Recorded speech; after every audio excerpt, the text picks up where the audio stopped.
Well, anyway, I don't know. We've had a little news over at the Dayton VA. And it's same news that's been going on across the country.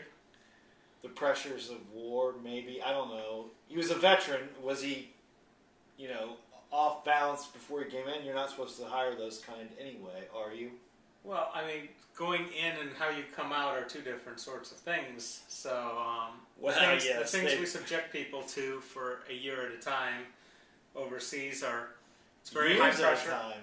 Well, you go over for a year and you come back, and you go over for a year and you come back. He was only in for a couple years. We don't know what he was being treated for. No, we don't. It doesn't really matter about one individual's medical history. What matters is what we're talking about is exit strategy, and using a gun, putting it to your head is not the exit strategy we're talking about when we're talking about our military veterans. Well, this is the consequence of war, as we know, and with the consequence of this kind of training, as I've known a few Marines that have come back, not been deprogrammed, and gone off on killing sprees. I don't buy the deprogramming, the rest of it. What happens is there's a totally different environment when you're in a place where people are shooting at you. And when you come back, you might...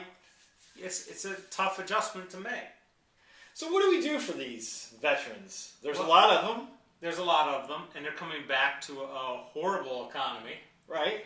With post-traumatic. With no jobs. Uh-huh.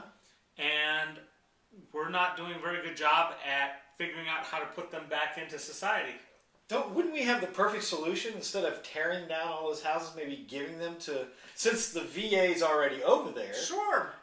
Why don't we buy those houses because relax the rules, go, you vets, you organize yourselves. If you want to do this house... How do you want it to be conformed? And so Inspector Gotcha doesn't get it. Yeah, this was a Drexel Dave idea a few years back. Well, and it's a good idea. It's a good idea. Give these houses to vets. Mr. Turner, we have all the right facilities to do it. Right. Mr. Turner is a big VA, big war supporter. He's also a big VA supporter. He wants the downtown to be viable. But let me point out some things. Why can't we get this done? There's a lot of work. We could give them dogs.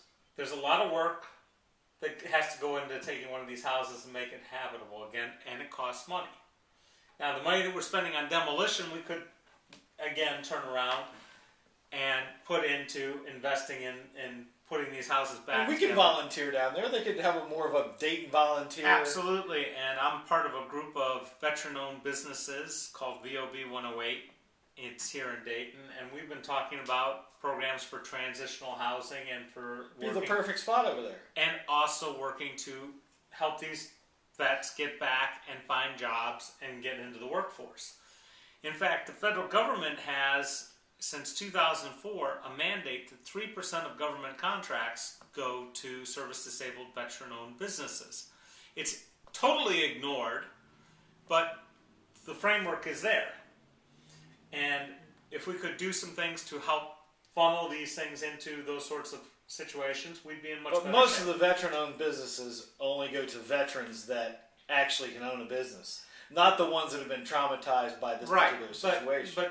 So what I'm saying is we can bring Dayton back by but I can tell you by funding the VA and giving away those houses. Veterans are going to do better working for veteran-owned businesses because there's an understanding of where they're coming from. Well, I'm just talking about ones that are being treated.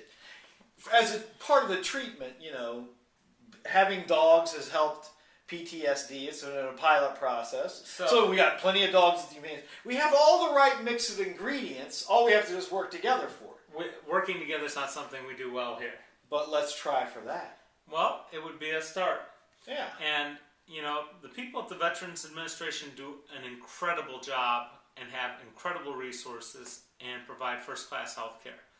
So don't write this off as, a failure. Just look at it as a wake-up call. Well, at least he didn't take anybody else out with him on that. I mean, it's a...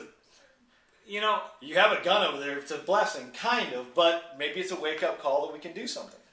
I think the levels of frustration that people suffer when they move from a very structured system to an unstructured, without the support system that's in place, right, it's a very difficult transition, especially for people who are generally young, who generally, they go in. But it seems like George Bush, the DA, should have known this before we went to this war. Well, he should have known a lot of things. Yeah. Dumb. Correct. But for some reason, we got a bunch of dumb Tea Party people running around saying nobody pays taxes. Crazy. All right, we've talked long enough on this, and it gets me off on other topics. But everybody, let's see what we can do to help these people. Yes, Mr. Turner, we have all the right places in line to do this done. Let's make something happen. Yes. Have a good day. A good weekend, as it were. Do you like my striped shirt?